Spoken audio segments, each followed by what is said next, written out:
Ang ating issue ngayong gabi ay tungkol kay Lara. Uy, kay Lara na naman. Lara at all netizens.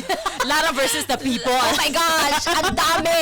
That's the issue. Correct. Ako, So, ito eto na. na Oh, nga. go. Let's go.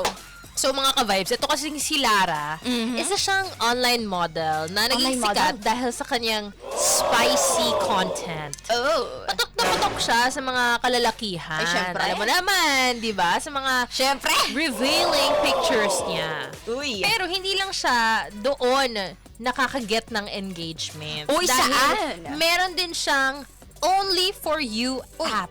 Uy, Kung oh my saan gosh. need mag-subscribe ng mga taong gustong makakita ng isang exclusive content. Oh my God. Parang, I know. Parang ano, Basta yon for Yes. exclusivity. Nandun lahat. parang yes, Mm, parang yes. Parang friendship over, pero my God. binaliktad. Tapos kunin mo lang yung mga unang letra. Di ba? Pinag-isip ko pa. Correct. Mga listeners Ah, natin. basta yun na yun. Alam Alam nyo nyo na yan. yan. Di ba? Para naman kay Lara, ito yung trabaho niya. Okay lang. Pinili naman niya di ba? At pinaghirapan para magtagumpay sa life. Yes. Para And sa then? kanya, yung pagpo-post ng ganitong content Mm.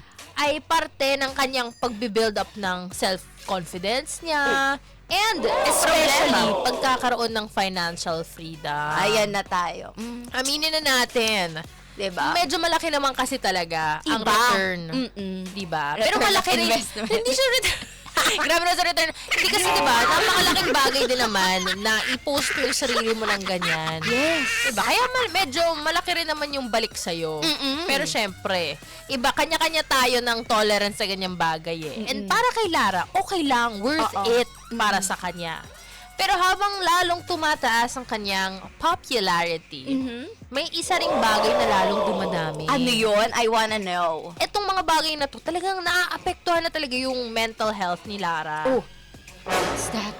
Meron na kasing, or actually hindi meron, marami. Marami. Na rin nang babasto sa kanya, mapa-online man, Okay.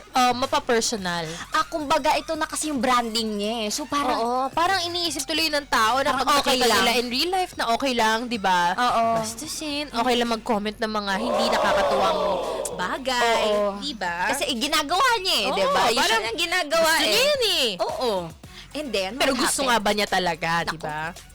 Ano nangyari, sisi ko? Yung mga tao naman, nagbibitaw ng mga malisyosong salita sa kanya. And may mga nagbubulong ng mga bastos na biruan. Bastos? Di ba tayo as girls, pag nakakarinig tayo ng ganun, pumipitik yung ano eh, ulo talaga. natin eh, di Diyos ko. ba? Paano pumipitik? Nandidilim eh, gumagana Yeah, eh, nandidilim ang ating paningin. Oo. And then? What more kaya kung itong si Lara, madalas Correct. na nangyari to sa kanya. Para naman sa ibang tao, dahil nga daw revealing ang content niya, easy to get na rin daw siya. Uy, ganun At ba yun? iyon ang bagay na mariing tinutulan ni Lara. As in talagang emphasis on mariing. Mariing. Talagang hindi. Hindi. Oo, hindi siya agree doon, Oo. syempre. And then? Para daw kay Lara, Oh. hindi raw siya ganong klase ng babae. Hindi raw ibig sabihin na dahil may mga sensual na siyang larawan online, may mga pictures siya na talagang risky, ganon. Oo. And Na then? pwede na siyang bastusin in person or makatcall ng kahit sinong lalaki. And then? Hindi raw yun invitation para ituring siya na parang walang respeto. Tama. Dahil para daw kay Lara, hindi niya deserve ang ganong treatment. Kung tutuusin, mas nakakadiri nga daw yung mga lalaking nagsasubscribe para lang makakita ng larawang maselan. At doon talagang tumindi ang pangbabastos sa kanya dahil maraming na-offend sa sinabi niya. Ayun, nagsalita na siya. Kaya maraming Napuno si ate girl nanggigigil. mo. Nagsalita siya at maraming hindi nag-agree.